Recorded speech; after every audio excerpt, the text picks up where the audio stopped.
Hello everyone, स्वागत है आपका हमारे यूट्यूब चैनल में। और आज हम एक अनदर इम्पोर्टेंट टॉपिक लेकर के आए हैं जो है न्यूक्लियोफिलिसिटी से रिलेटेड, और इसका हम एक क्वेश्चन यहाँ पे सॉल्व करने वाले हैं जो काफी इंपॉर्टेंट है। राइट, तो चलिए देखते हैं आज का जो अपना पहला क्वेश्चन है।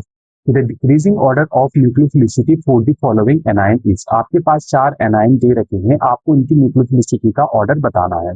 राइट, देखो यहाँ पे आपको ध्यान में रखना है कि भाई जो न्यूक्लियोफिलिसिटी है वो बेसिसिटी के इक्वल हो सकती है। क्या हो सकती है? बेसिसिटी के इक्वल हो सकती है। लेकिन वो जो बेसिसिटी के इक्वल है वो कब होगी? पहला केस है जब हमारा जो है डोनर एटम सेम होगा, और दूसरा है हमारा जो साइज है वो क्या होना चाहिए? सबका कंपेरेबल होना चाहिए। जब हम इन चारों को देखते हैं तो साइज इनका कंपेरेबल है और डोनर एटम भी सेम है।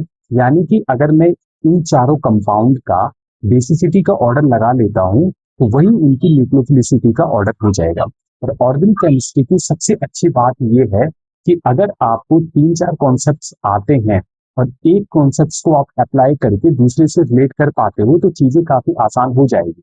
राइट, जैसे हमें यहाँ पे पूछा गया था न्यूक्लियोफिलिसिटी, लेकिन मुझे ये पता है कि भाई चारों के पास डोनर एटम सेम है और साइज सबका कंपेरेबल है, तो मैं आसानी से इसकी बेसिसिटी का ऑर्डर लगा दूंगा तो न्यूक्लियोफिलिसिटी मुझे पता चल जाएगी। और बेसिसिटी जो हमारी होती है बच्चों, जो बेसिसिटी होती है वो इनवर्सली प्रोपोर्शनल होती है एसिडिटी के।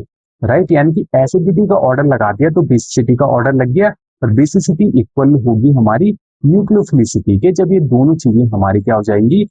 अप्लाई हो जाएगी इस क्वेश्चन में। राइट, तो बेसिकली हमें क्या निकालना है यहाँ पे? एसिडिटी का ऑर्डर निकाल लो, जो सबसे आसान है इस केस में। राइट, डायरेक्टली न्यूक्लियोफिलिसिटी का ऑर्डर निकालने चाहोगे तो वो काफी डिफिकल्ट हो जाएगा, लेकिन अगर हम एसिडिटी का ऑर्डर निकालेंगे वो आसानी से निकाल सकते हैं। वो कैसे? देखो, ये सारे के सारे एनायन है, यानी कि यहाँ से H प्लस रिलीज हुआ होगा, तो जो H प्लस रिलीज हुआ है वो इनको क्या करा लो? एक्सेप्ट करवा लो। जैसे CH3COO माइनस को अगर मैं क्या करता हूँ H प्लस दे देता हूँ तो ये बन जाएगा CH3COOH, यहाँ पे आ जाएगा CH3OH, यहाँ पे आ जाएगा C6H5OH, और यहाँ पे आ जाएगा HNO3।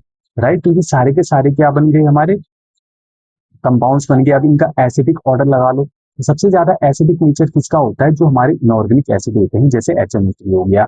तो सबसे ज्यादा अगर एसिडिक ऑर्डर लगाना है तो HNO3 का लगा दिया। उसके बाद ऑब्वियसली एसिटिक एसिड आ जाएगा CH3COOH, और उसके बाद आ जाएगा हमारा फिनोल जो है C6H5OH, और फिर आ जाएगा हमारा CH3OH। यहाँ पे अगर फिनोल और मिथेनॉल की बात करोगे तो ये ज्यादा एसिडिक नेचर क्यों शो करता है? क्योंकि इसका जो कॉन्जुगेटेड बेस है, राइट, इसमें क्या क्या होगा? एक H प्लस जब यहाँ से रिलीज हुआ होगा तो इसके बाद जो कॉन्जुगेटेड बेस बना इसका इस प्रकार से यहाँ पे O नेगेटिव। ये जो कॉन्जुगेटेड बेस है ये नेगेटिव चार्ज जो है 3 पोजीशन पर यहाँ पे क्या हो सकता है? टोकेनाइट हो सकता है। यानी कि जो एनायन है ये काफी ज्यादा स्टेबल है किसके कंपैरिजन में? CH3O माइनस के कंपैरिजन में। राइट, तो हम एसिडिटी का जो ऑर्डर लगाते हैं तो इसमें एक कॉन्सेप्ट आता है किसका? कि भाई इनका जो कॉन्जुगेटेड बेस है वो कौन सा ज्यादा स्टेबल होगा। जिसका कॉन्जुगेटेड बेस ज्यादा स्टेबल होगा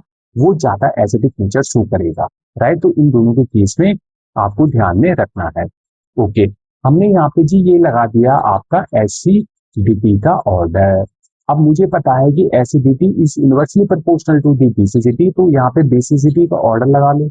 अब मुझे लगाना है इसकी बेसिसिटी का ऑर्डर। तो सबसे ज्यादा बेसिक नेचर किसका हो जाएगा? CH3O नेगेटिव का। इसके बाद हो जाएगा मेरा C6H5O नेगेटिव आ जाएगा अगर हम एनायन की बात करें इनकी। उसके बाद आ जाएगा मेरा CH3COO नेगेटिव।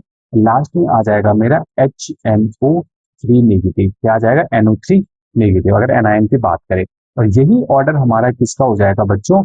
न्यूक्लियोफिलिसिटी का।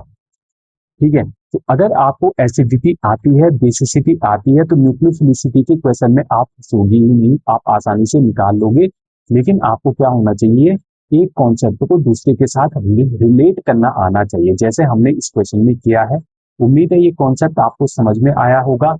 मिलते हैं नए क्वेश्चन में नए कॉन्सेप्ट के साथ।